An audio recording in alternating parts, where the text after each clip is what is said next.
Hello student, welcome है।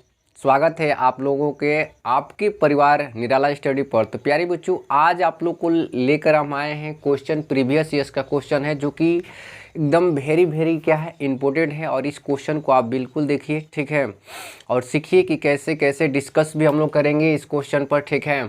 तो आइए ध्यान दीजिए, पहला क्वेश्चन देखिए क्या कह रहा है। इसी के साथ आज का सेशन हम लोग स्टार्ट कर रहे हैं। सभी प्रिय छात्रों को गुड मॉर्निंग, राधे राधे, जय श्री राम। तो देखिए पहला क्वेश्चन क्या कह रहा है, बिल्कुल आराम से देखेंगे। आपको कह रहा है कि निम्न में किसके लिए हिमांक का अवनमन अधिक होगा, यानी निम्न में किसके लिए हिमांक का अवनमन अधिक होगा। तो प्यारे बच्चों, ये हो जाएगा आपका ऑप्शन नंबर क्या, ए, यानी पोटेशियम सल्फेट होता है। कौन सा होता है? पोटेशियम सल्फेट होता है। अब ये देखिए बी के बारे में भी हम लोग थोड़ा सा जान लेते हैं। डिस्कस करने से क्या होता है कि आपको एकदम बिल्कुल आराम से आप कोई भी क्वेश्चन को डील कर सकते हैं। अब ये देखिए NaCl है, तो NaCl क्या है? ये साधारण नमक है, ठीक। यहाँ पर यूरिया कह रहा है, तो कभी कभी यूरिया का फार्मूला भी पूछ लेता है। तो देखिए यूरिया का फार्मूला क्या होगा आपका, यानी ये हो जाएगा H2NCONH2। इसको ध्यान रखिएगा, यानी क्या होता है, यानी यूरिया क्या होता है? H2NCONH2 होता है, ठीक है। अब इसमें कभी कभी पूछ लेता है कि यूरिया में कितना % नाइट्रोजन होता है। तो यूरिया में आपका नाइट्रोजन जो होता है कितना होता है? 46% होता है, ध्यान दीजिएगा। उसके बाद ये क्या है? ग्लूकोज है। तो ग्लूकोज देखिए, ग्लूकोज का आपका फार्मूला पूछ लेगा तो क्या हो जाएगा, यानी C6H12O6 होता है। तो इस चीज़ को आप क्या करेंगे, ध्यान रखेंगे। लेकिन यहाँ पर हम लोग को पूछ क्या रहा है कि किसके लिए हिमांक का अवनमन, हिमांक माने फ्रीजिंग, अवनमन, अवनमन का मतलब क्या? कमी। तो ये आपका हो जाएगा पोटेशियम सल्फेट में। नेक्स्ट क्वेश्चन देखिए, नेक्स्ट क्वेश्चन क्या कह रहा है कि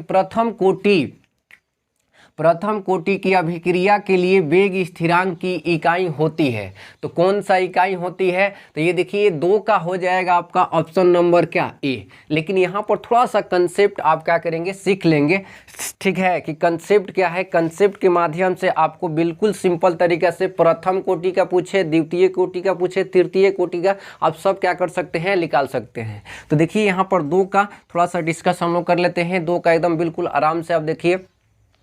तो देखिए इसका फार्मूला जो होता है, ये होता है आपका मोल लीटर इनवर्स, ठीक है, मोल लीटर इनवर्स आप पावर में n-1, वन माइनस क्या होता है, n होता है। 1 माइनस क्या होता है, n होता है। ये नया फार्मूला है, या आपको अपलाइन में बताए भी होंगे कि कैसे कैसे हम लोग निकाल सकते हैं। इनटू यहाँ पर क्या होता है, सेकेंड इन्वर्स है। ध्यान दीजिएगा क्या होता है, सेकेंड इन्वर्स होता है। तो प्यारे बच्चों, इसको हम लोग कैसे निकालेंगे, ठीक है। देखिए अब ये क्या रहा है कि प्रथम कोटि की अभिक्रिया, प्रथम कोटि की, यानी n बराबर आपका क्या हो सकता है, n बराबर 0 हो सकता है, 1 हो सकता है, 2 हो सकता है, डॉट डॉट क्या n तक हो सकता है, ठीक है। तो अब ये कह रहा है प्रथम कोटि, तो ये हम लोग को पता चल गया कि n बराबर कितना, 1 का पूछ रहा है वेग स्थिरांक। क्या पूछ रहा है? 1 का वेग स्थिरांक। तो ध्यान दीजिएगा यहाँ पर, तो यहाँ पर n का मान आपका कितना है, 1। तो इस पर पुट कीजिए आप, कितना आ रहा है ध्यान से। तो ये हो जाएगा मोल लीटर इनवर्स, और यहाँ पर पावर में है 1 माइनस क्या, n। तो n के जगह पर आप क्या लिख देंगे, n के जगह पर 1 लिख देंगे, और इनटू क्या हो जाएगा, सेकेंड इनवर्स। ध्यान दीजिएगा, तो यहाँ पर हो जाएगा मोल लीटर इनवर्स, इसका पावर क्या होगा, यानी 1 में से गया 0, इनटू क्या, second inverse, into second inverse. अब देखिए किसी भी संख्या का पावर या किसी भी चीज़ का पावर, अगर मान लीजिए ये 1000 है, इसका पावर अगर 0 है तो उसका मान क्या होता है, 1 होता है। तो इसलिए इसका क्या होगा, मान 1 हो जाएगा। 1 गुणे क्या हो जाएगा, सेकेंड इनवर्स। तो यहाँ पर आ गया आपका क्या, सेकेंड इनवर्स, यानी सेकेंड इनवर्स, या इसी को आप कह सकते हैं क्या, समय इन्वर्स भी बोला जाता है। क्या बोला जाता है? समय इन्वर्स भी। तो फटाफट से इसको आप देख लेंगे, कंसेप्ट के साथ हम लोग सीखेंगे तो एकदम देखिए कोई भी एग्जाम में अगर क्वेश्चन आएगा तो आप क्या करेंगे, बिल्कुल अपने से कर लेंगे। ठीक है, तो चलिए एक और आपको हम यहाँ पर बताते हैं। ठीक है, अगर मान लीजिए n बराबर, अगर n बराबर आपका कितना हो गया, 2 हो गया है, तो कैसे करेंगे, इसी फार्मूला पर आप कर सकते हैं, या इस और तरीका बहुत सा है इसको करने के लिए। तो चलिए हम लोग नेक्स्ट क्वेश्चन पर अब चलते हैं प्यारे बच्चों। ठीक है, अब यहाँ पर देखिए किसी भी कोटि का पूछे तो आप n का मान बदल कर क्या कर सकते हैं, निकाल सकते हैं। अब देखिए तीसरा क्वेश्चन क्या कह रहा है, तीसरा क्वेश्चन कह रहा है कि H3PO3 है, H3PO3 है, यानी पूछ रहा है कि H3PO3 है, क्या है भाई, तो ये है क्या, द्विभाषमिक अम्ल है। क्या है, द्विभाषमिक अम्ल है। थोड़ा सा हम लोग समझ लेते हैं कि द्विभाषमिक अम्ल हम लोग कैसे पहचान करेंगे, ध्यान दीजिएगा। द्विभाषमिक अम्ल कैसे पहचान करेंगे, तो देखिए सबसे पहले आपको क्या करना है, इसका संरचना बनाइए, इसका संरचना यानी H3PO3 का। तो जो सबसे कम रहता है उसको केंद्रीय परमाणु माना जाता है, यानी उसको सेंटर में लिया जाता है। तो P है, तो P को आप क्या करेंगे, ये तीसरा का हम डिस्कस कर रहे हैं, ध्यान दीजिएगा। तो ये हो गया P, और उसके बाद ऑक्सीजन आपके पास देखिए कितना है, तो ऑक्सीजन आपके पास 3 गो है। क्या है, 3 गो है। तो एक ऑक्सीजन को आप डबल बॉन्ड से जोड़ दीजिए और 2 ऑक्सीजन को क्या कीजिए, सिंगल बॉन्ड से। ध्यान दीजिएगा गौर से। ठीक है, तो यहाँ पर आप देख पा रहे हैं कि हम लोग का 3 गो ऑक्सीजन हो गया। ठीक है, क्या हो गया, 3 गो ऑक्सीजन हो गया। अब बचा है हाइड्रोजन, तो हाइड्रोजन बचा है, तो ध्यान दीजिए एक यहाँ पर लगा दीजिए। एक ऑक्सीजन के पास अभी जगह खाली है, क्योंकि आप जानते हैं कि ऑक्सीजन क्या होता है, डबल बॉन्ड बनाता है, तो डबल बॉन्ड बनाता है। ठीक है, तो यहाँ पर डबल बॉन्ड हो गया। अब देखिए एक हाइड्रोजन और बच गया, तो एक हाइड्रोजन P के पास जोड़ दीजिए, क्योंकि इसका 5 गो होगा। P जो है या तो 3 गो बॉन्ड बनाता है या तो 5 गो बनाता है। ठीक है, अब ध्यान दीजिए, अब यहाँ से ये जो है, ये इसका ऑक्सीजन और हाइड्रोजन का अगर आप देखिएगा तो इसका इलेक्ट्रोनेगेटिविटी क्या होता है, ज़्यादा होता है। तो ये अपने तरफ ये इलेक्ट्रॉन को क्या करेगा, खींचेगा। ठीक है, क्योंकि ये लिविंग ग्रुप है। ठीक है, ये अपने तरफ इलेक्ट्रॉन को खींचेगा, यहाँ से हाइड्रोजन क्या करेगा, निकल जाएगा। तो हाइड्रोजन जब निकलेगा तो H पर धन आयन हो जाएगा। इसी तरह से यहाँ पर भी होगा, यहाँ पर ये अपना इलेक्ट्रॉन क्या करेगा, ऑक्सीजन खींचेगा, इसका इलेक्ट्रॉन ये खींचेगा, क्योंकि ये इलेक्ट्रोनेगेटिविटी ज़्यादा है तो ये अपने तरफ शिफ्ट कर लेगा। तो यहाँ से हाइड्रोजन भी क्या हो जाएगा, निकल जाएगा। यानी आप जानते हैं बिल्कुल सिंपल तरीके से कि अगर किसी भी अम्ल से हाइड्रोजन जितना दान करता है उसी को बोला जाता है बेसिसिटी। क्या बोला जाता है, बेसिसिटी, यानी भस्मिकता बोला जाता है। ठीक है, अब देखिए यहाँ से हाइड्रोजन कितने ये छोड़ देगा, तो 2 गो छोड़ देगा, इसलिए इसको बोला जाता है क्या, द्विभाषमिक या डाई बेसिक भी बोला जा सकता है। ठीक है, डाई बेसिक एसिड भी हम लोग बोल सकते हैं। तो यहाँ से एक और कंसेप्ट आपको हम बता दें अगर सिंपल से, कि देख लीजिए कहीं पर अगर OH ऑक्सीजन जितना मिल गया ना एक साथ, वहीं आपका क्या होगा, वहीं आपका क्या हो जाएगा, एकदम बिल्कुल सिंपल से देखिए, अगर OH कहीं पर मिल गया ना, OH जितना मिल गया उतना ही आप कह दीजिएगा क्या है, भस्मिकता है। ठीक है, तो यहाँ पर देखिए OH कितना मिल रहा है भाई, तो OH मिल रहा है आपका 2 गो, तो ये क्या हो जाएगा, द्विभाषमिकता हो जाएगा। क्या हो जाएगा, द्विभाषमिकता। आप समझ गए होंगे। तो एक चलिए एक और आपको हम एग्जाम्पल देते हैं। मान लीजिए सपोज कीजिए आपको अगर दे दिया क्वेश्चन कि H3PO4 दे दिया, ध्यान दीजिएगा बहुत वेरी इंपॉर्टेंट क्वेश्चन है। इसमें पूछ रहा है कि बताइए यह है क्या है, एक भाषमिकता है, द्विभाषमिकता है या त्रिभाषमिकता है। तो प्यारे बच्चों इसका सबसे पहले आप क्या करेंगे, संरचना बनाएंगे। सेंटर पॉइंट किसको मानेंगे, जो कम रहता है। देखिए ये गो है, तो यहाँ पर हो जाएगा P।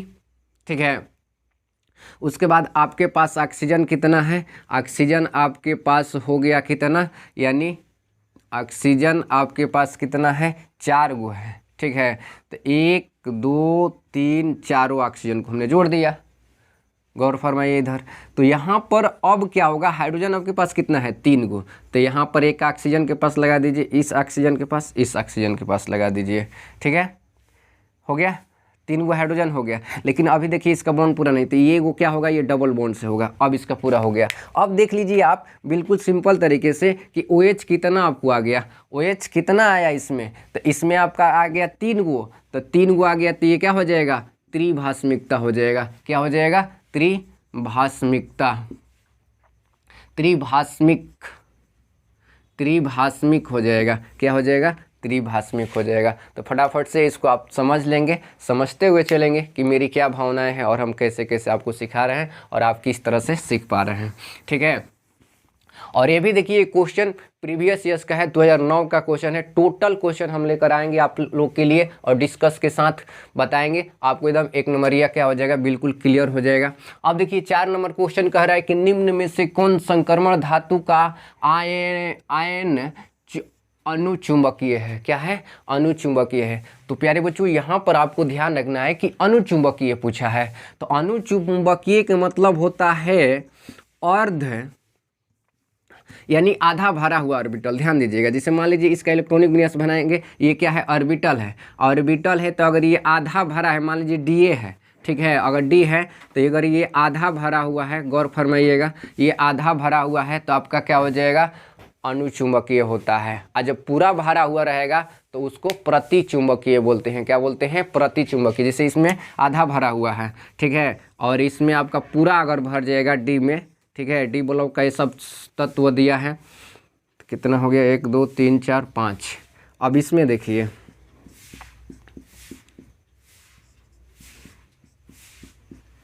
ये देखिए, अगर ये आधा भरा हुआ है, अर्धपूर्ण ऑर्बिटल है, तो अर्धपूर्ण ऑर्बिटल होता है तो क्या होता है, अनुचुंबकीय होता है। क्या होता है, अनुचुंबकीय, अनुचुंबकीय होता है मेरे भाई। ये क्या होता है, अनुचुंबकीय। अगर पूरा भरा हुआ है तो ये क्या हो जाएगा, प्रतिचुंबकीय हो जाएगा। क्या हो जाएगा, प्रतिचुंबकीय। ठीक है। तो अब चलिए ऑप्शन पर हम लोग आते हैं।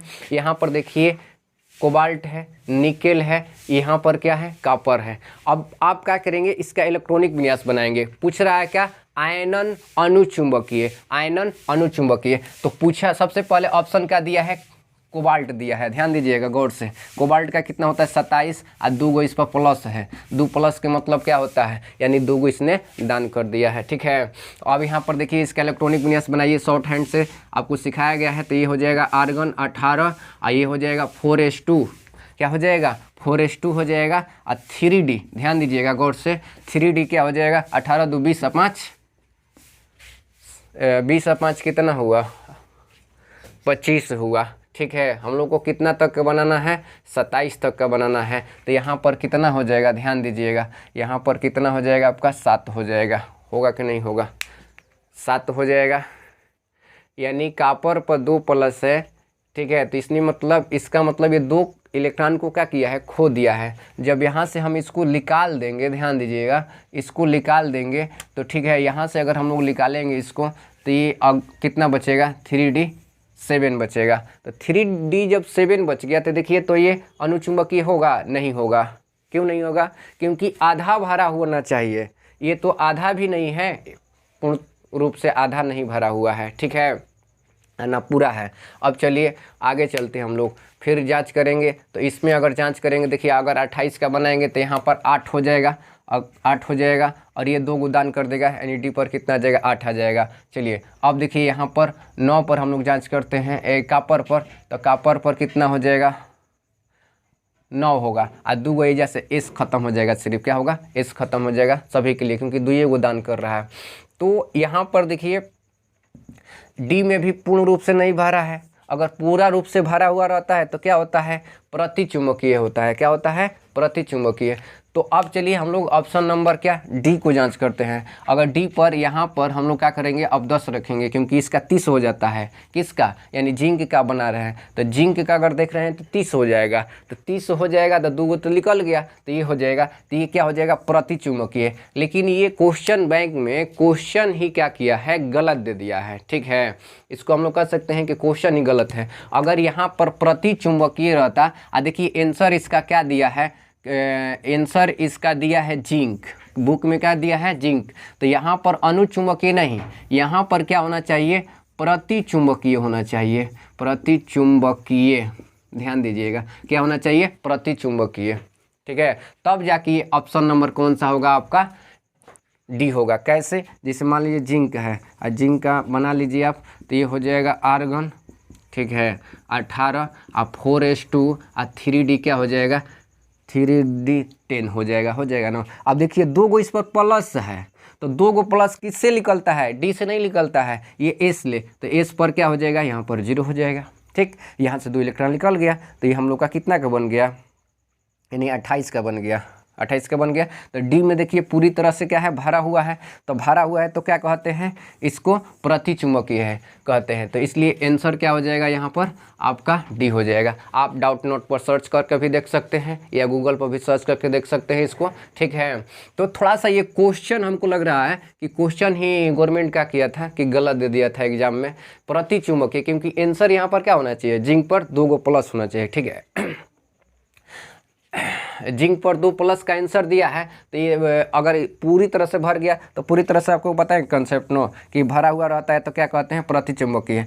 अगर अर्धपूर्ण भरा है तो इसको क्या कहते हैं, अनुचुंबकीय। तो ये सब अगर देखा जाए तो आधा भी भरा है तो अनुचुंबकीय में आ जाएगा, तो अनुचुंबकीय में आधा भी तो नहीं भरा है, किसी में ज़्यादा है। ठीक है, आधा से। ठीक है, तो चलिए अब हम लोग चलते हैं नेक्स्ट क्वेश्चन पर जल्दी से।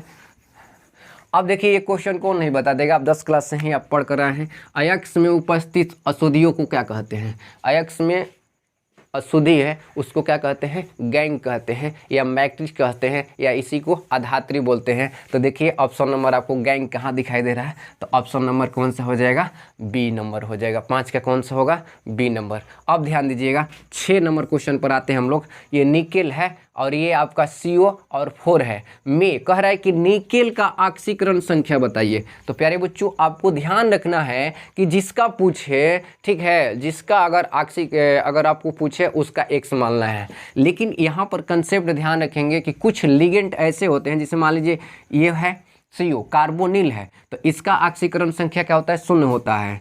H2O है, इसका भी क्या होता है, ऑक्सीकरण संख्या 0 होता है। और NH3 जो होता है इसका भी क्या होता है, 0 होता है। कुछ लिगेंड ऐसे होते हैं जिनका ऑक्सीकरण संख्या क्या होता है, 0 होता है। तो अभी फिलहाल में ये तीनों को ध्यान रखेंगे कि अगर कोई भी पूरा यौगिक का पूछ रहा है यानी कुछ लिगेंड का पूछ रहा है तो ये क्या हो जाएगा, 0 हो जाएगा। तो अब इसको थोड़ा विस्तार से देखिएगा आप लोग। किसका निकालना है हमको, निकेल का निकालना है। ऑप्शन कौन सा हो जाएगा, ऑप्शन तो आपका बी हो जाएगा। कैसे होगा, ध्यान दीजिएगा। ये दिया है निकेल, ठीक है, और यहाँ पर CO दिया है, कार्बोनिल है, 4 है। ठीक है, अब यहाँ पर ध्यान रखेंगे किसका पूछा है, इसका पूछा है, इसका पूछा है। तो प्यारे बच्चों इसको तो कुछ ही चीज़ की आवश्यकता ही नहीं, क्योंकि ये तो न्यूट्रल है, न्यूट्रल है तो इसका मतलब 0 है। तो इसका भी क्या हो जाएगा, 0, क्योंकि इसको आवश्यकता ही नहीं है। जब आवश्यकता आपको रहेगा तब तो ये देगा। तो इसको देखिए कैसे हम लोग बनाते हैं। मान लेंगे कि माना कि, ठीक है, माना कि निकेल की ऑक्सीकरण संख्या क्या है, x है। किसी का अगर निकालना हो तो उसको मान लेंगे x, आप बिल्कुल आराम से।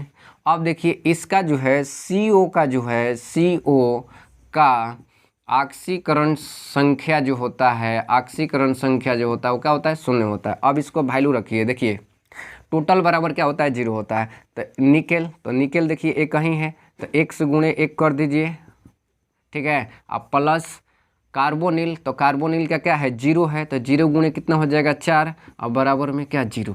क्योंकि किसी भी यौगिक का पूरे उसका पूछ लिया तो वो क्या होता है, 0 के बराबर होता है। ठीक है, तो इसलिए 0 को हमने बराबर कर दिया। ध्यान देंगे तो x प्लस 4 से 0 में गुणा करेंगे तो कितना हो जाएगा, 0 बराबर 0, यानी x बराबर कितना हो जाएगा, 0। यानी निकेल का ऑक्सीकरण संख्या कितना हो गया प्यारे बच्चों, यानी 0 हो गया। क्या हो गया, 0। अब बहुत वेरी इम्पोर्टेंट है। इसका देखिए, इसका और क्या क्या चीज़ पूछ सकता है आपको हम बता दें। तो इसका देखिए पूछ लेता है ज्यामितीय आकार या आकार पूछे तो इसका क्या हो जाएगा, चतुष्फलकीय होगा। क्या होगा, चतुष्फलकीय होगा। क्या होगा, चतुष्फलकीय चतुष्फलकीय, ध्यान रखेंगे। लेकिन एक चीज़ और ध्यान रखना पड़ेगा आपको कि अगर यहाँ पर अगर -4 दे दिया ना तो इसका क्या हो जाएगा, वर्ग समतलीय हो जाता है। अभी अभी इसका क्या बताया कि अगर इस तरह से रहेगा तो चतुष्फलकीय होगा, लेकिन यहाँ पर अगर पावर में -4 दे दिया तो ये क्या हो जाता है, वर्ग समतलीय हो जाता है। क्या होता है, वर्ग समतलीय हो जाता है। तो इसको आकार क्या हो जाएगा, वर्ग समतलीय। ये बहुत वेरी इंपॉर्टेंट है, क्वेश्चन को आपको ध्यान रखना है, ठीक है। अगर इस तरह से माइनस अगर नहीं दिया रहा है 4 ऊपर तो इसका क्या होगा, चतुष्फलकीय होगा, यानी टेट्राहेड्रल होगा। अगर यहाँ पर आपको दे दिया कि -4 है तो ये क्या हो जाएगा, स्क्वायर प्लेनर हो जाएगा, यानी वर्ग समतलीय हो जाएगा। तो चलिए, बहुत ज़्यादा डिस्कस हो गया इस पर, आप इस चीज़ को ध्यान रखेंगे। नेक्स्ट क्वेश्चन पर आते हैं हम लोग।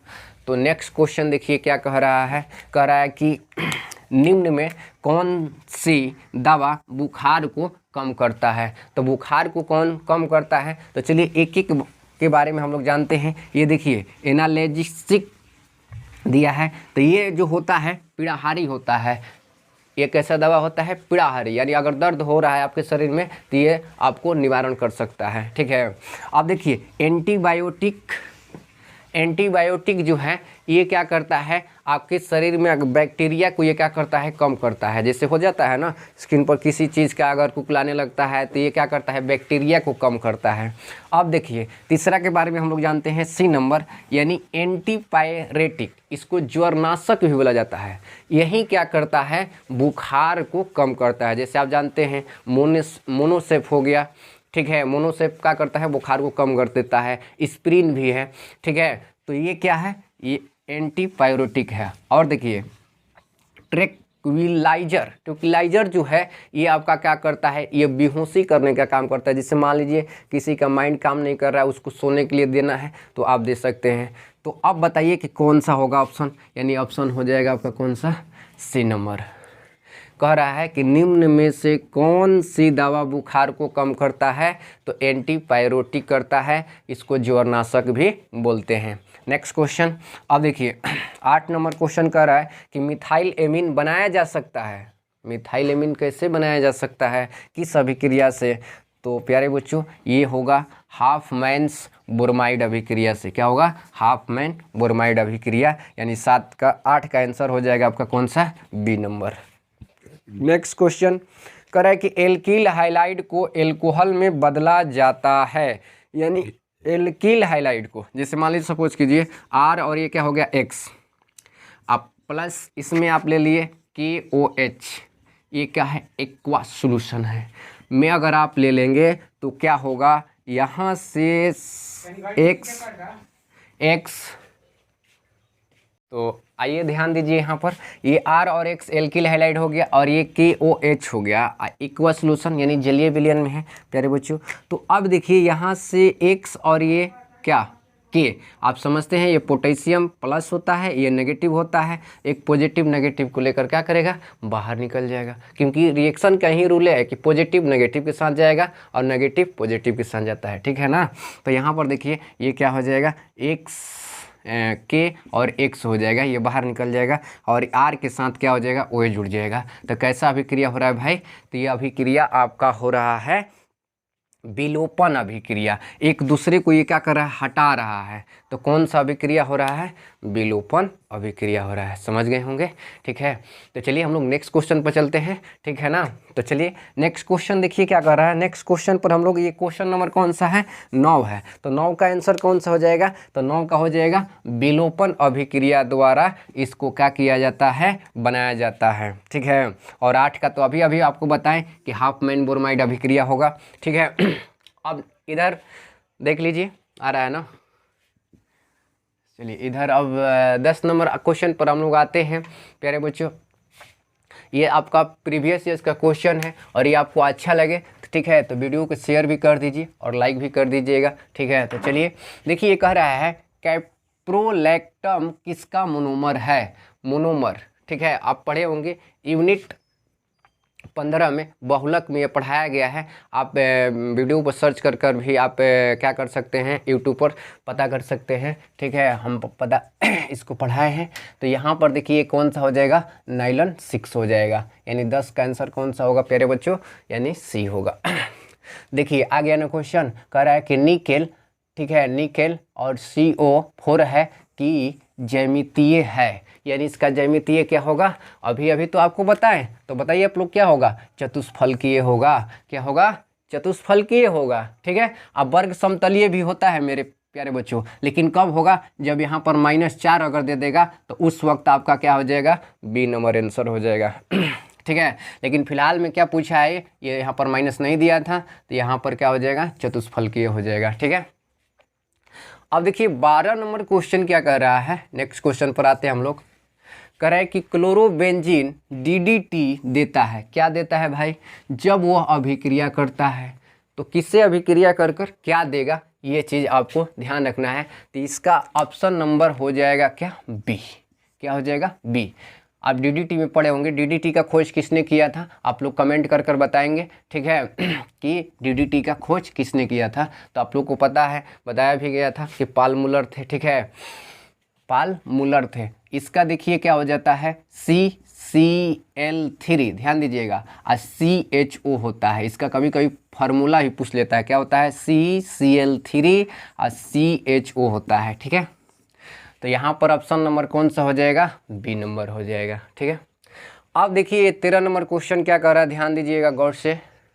13 नंबर क्वेश्चन पर हम लोग आते हैं। कह रहा है कि यदि किसी आदर्श गैस पर प्रदत्त प्रक्रिया में dW बराबर क्या है, 0 है, तो dQ बराबर क्या है, 0 है, ग्रेटर देन, ये ग्रेटर देन है यानी बड़ा है, इससे ये क्या है, बड़ा है। तो जब बड़ा है तो ये क्या होगा, माइनस में वैल्यू होगा, और जब माइनस में वैल्यू होगा, क्योंकि देखिए डी को बड़ा बता दिया, तो इसका मतलब ये क्या होगा, छोटा होगा उससे। तो जब छोटा होगा तब गैस के लिए क्या होगा, यानी तापमान क्या होगा, घटेगा। तो देखिए तापमान कहाँ पर घट रहा है, यानी ऑप्शन नंबर बी में। ऑप्शन नंबर कौन सा, बी में, सॉरी ऑप्शन नंबर ए होगा, ए फॉर क्या, एप्पल। ठीक है, ए फॉर एप्पल। ठीक है, यानी तापक्रम क्या होगा, घटेगा। कब, देखिए क्यों, यहाँ से आपको पकड़ना है, ये 0 से बता रहा है कि ये 0 बड़ा है और ये क्या है, छोटा है। तो छोटा है तो ये क्या होगा, ये अगर छोटा होगा तो माइनस में जाएगा, तो जब माइनस में जाएगा तब तो तापमान क्या होगा, तापक्रम क्या होगा, घटेगा। ठीक है, तापक्रम क्या होगा, घटेगा। अब कुछ थोड़ा सा यहाँ पर हम आपको बता रहे हैं, जो कि आप तो जानते हैं कि पहले जो क्वेश्चन 2009 में जो आता था, कुछ मिलान करने के लिए भी आता था, कुछ कथन कारण, लेकिन अब का क्वेश्चन में आपको ये सब नहीं देखना है। ठीक है, लेकिन जो भी क्वेश्चन दिया है हम लोग अपने माध्यम से उसको कर लेंगे, ताकि अच्छा से आपको समझ में आ जाएगा। तो कुछ यहाँ पर आप देखिए, कुछ फार्मूला हम लिख रहे हैं यहाँ पर, बिल्कुल आपको क्या करना है, ध्यान से समझ लेना है कि कैसे कैसे हो रहा है और किस तरह से आप क्या कर रहे हैं, समझ पा रहे हैं। ठीक है, तो देखिए यहाँ पर गौर फरमाइएगा। ठीक बच्चों, यहाँ पर देखिए क्या कह रहा है, कुछ फार्मूला आप याद रखेंगे, ये 2009 में क्वेश्चन पूछा हुआ। अभी जितना भी हम लोग डिस्कस किए 2009 का ये क्वेश्चन था। ठीक है, तो उस वक्त मिलान करने के लिए आ रहा है, लेकिन अब मिलान करने के लिए तो आप नहीं आएगा, अब तो सीधे सीधे 4 गो ऑप्शन दिया रहेगा, उसमें आपको एक क्या करना है, पेंट करना है। ठीक है, तो यहाँ पर कुछ जानकारी आपको हम यहाँ पर दे दें। देखिए याद रखें इसको, ये एक्वा प्रोटिस जो होता है, इसका फार्मूला क्या होता है प्यारे बच्चों, इस किसको कहा जाता है, नाइट्रिक अम्लों को ही बोला जाता है। लेकिन ये आपको अगर नाइट्रिक अम्ल ना दे, ये दे दे तो थोड़ा सा पजल हो सकता है, तो इसलिए इसको क्या करेंगे, HNO3 ध्यान रखेंगे कि नाइट्रिक अम्लों को ही एक्वा प्रोटिस बोला जाता है। अब देखिए ये कह रहा है क्लोरल, तो क्लोरल का तो अभी बताएं यहाँ पर। ठीक है, क्लोरल का फार्मूला क्या होता है, यानी ध्यान दीजिएगा, CCl3, क्या, CCl3, और क्या कीजिए, एल्डिहाइड का क्रियात्मक समूह जोड़ दीजिए, हो गया ये आपका। अब देखिए एलम, तो एलम जो होता है, ठीक है, ये एलम आपका यहाँ पर क्या होगा, यानी हो जाएगा आपका K2SO4, ध्यान दीजिएगा, K2 और क्या हो जाएगा, SO4। ठीक है, K2SO4, और यहाँ पर हो जाएगा आपका Cr2, क्या हो जाएगा, Cr2 SO4 के होल थराइस इंटू 24 गो क्या हो जाएगा, H2O हो जाएगा। क्या हो जाएगा, 24 गो H2O होगा। तो प्यारे बच्चों ये भी आप ध्यान रखेंगे कि यहाँ पर आपका Al भी हो सकता है, Al2SO4। ठीक है, एलम का मतलब दोनों होता है। ठीक है, लेकिन एगो क्रोम एलम होता है, एगो एल्युमिनियम का एलम होता है। ठीक, तो इस चीज़ को ध्यान रखेंगे, ठीक है। अब देखिए विरंजक चूर्ण, एकदम बिल्कुल विरंजक चूर्ण को आपको याद होगा, तो ये कैसे होता है, यानी CaO, इसको क्या बोलते हैं, कैल्शियम ऑक्साइड, कली चूना। लेकिन इसी में 2 Cl को आप जोड़ दीजिए आराम से, तो क्या हो जाएगा, ये आपका विरंजक चूर्ण हो जाएगा। क्या हो जाएगा, विरंजक चूर्ण हो जाएगा। तो प्यारे बच्चों, उम्मीद करते हैं कि यहाँ तक की सारी बातें आप लोग समझ गए होंगे, और ये वीडियो आप लोग को अच्छा लगे तो लाइक शेयर, ठीक है। और प्रतिदिन तो नहीं, सोमवार को लाइव क्लास चलेगा, ठीक है। कल तो बारिश की वजह से नेट ही नहीं चल पा रहा था, बफरिंग कर रहा था, इसलिए हम लोग का क्लास नहीं हो पाया, ठीक है। तो आप लोग के लिए क्वेश्चन एकदम इम्पोर्टेंट क्वेश्चन है। तो चलिए आज का सेशन यहीं तक रखते हैं हम लोग, ठीक है। जय हिंद, जय भारत।